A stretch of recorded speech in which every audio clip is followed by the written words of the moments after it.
pour le 1er mai. Le 1er mai marque pour nous la fidélité à l'histoire la plus profonde, celle qu'ont menée nos arrière-grands-parents pour la dignité des travailleurs et leur droit d'avoir une vie humaine. Le 1er mai eut lieu aux États-Unis d'Amérique et se conclut par une fusillade contre les manifestants. Puis 2 ans plus tard, à l'appel de l'Internationale, ce fut le 1er mai en France. Et immédiatement, la forme de répression aveugle que connaissons toujours, chaque fois que les nôtres ouvrent une nouvelle porte de liberté et d'espérance. Ce fut un massacre à fourmis. Mais, pour autant, de 1er mai en 1er mai, parce que chacun fit l'effort d'apporter à la lutte ce qu'il pouvait apporter d'efforts, de participation, d'entraînement, de conviction, dans un monde qui souffrait tant à l'époque, où les travailleurs étaient si dispersés. Mais avec leurs syndicats, ils ont construit à la fois leur conscience et la victoire. Puis, ce fut le terrible et le plus grand accident industriel de l'histoire en France, à Courrières. 1300 morts. Des gens enfouis dans la mine, parce que déjà, pour faire plus vite, pour que ça profite davantage, on avait diminué les installations de sécurité. Il n'est d'autre chemin pour nous que parcouru dans la lutte et dans le rassemblement. Ne l'oubliez jamais, rien ne vous a jamais été accordé, tout a toujours été arraché.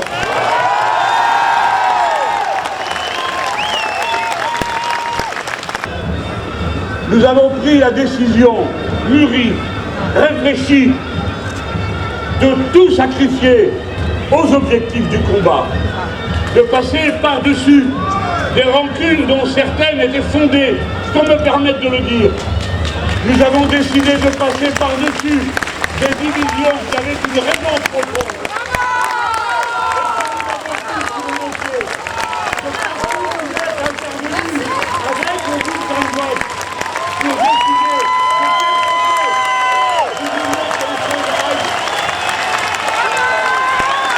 Par conséquent, si vous le voulez, vous avez la capacité, comme chacun d'entre nous là, d'entraîner autour de lui vers l'union populaire, celle ou celui qui doute, celle ou celui qui hésite, celle ou celui qui ne sait pas vraiment pourquoi il devrait aller le faire. Et tous ceux qui n'ont pas compris que c'est le 3e tour en quelque sorte, et que pour que nous ayons un gouvernement d'union populaire, il faut qu'ils élisent le député qui se présente sous l'étiquette de la nouvelle union populaire à laquelle nous sommes.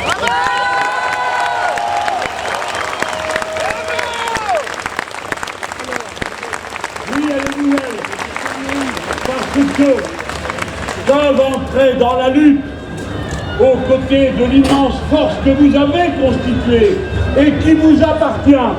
Cette force de l'Union populaire, c'est 22% à l'élection présidentielle.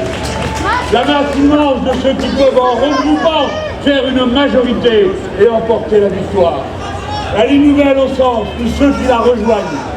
Bien sûr, vous avez droit à des explications.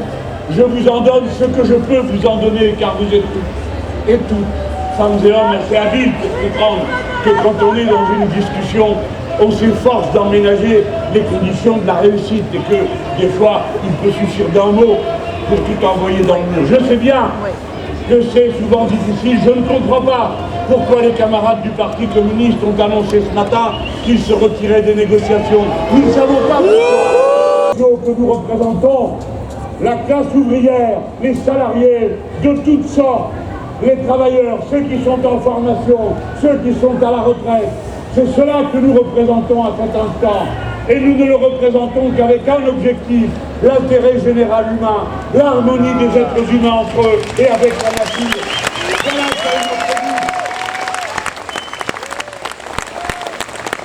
Jamais nous sommes entrés dans une élection législative dans d'aussi bonnes conditions que cette fois-ci. Et dans 5 semaines, la victoire.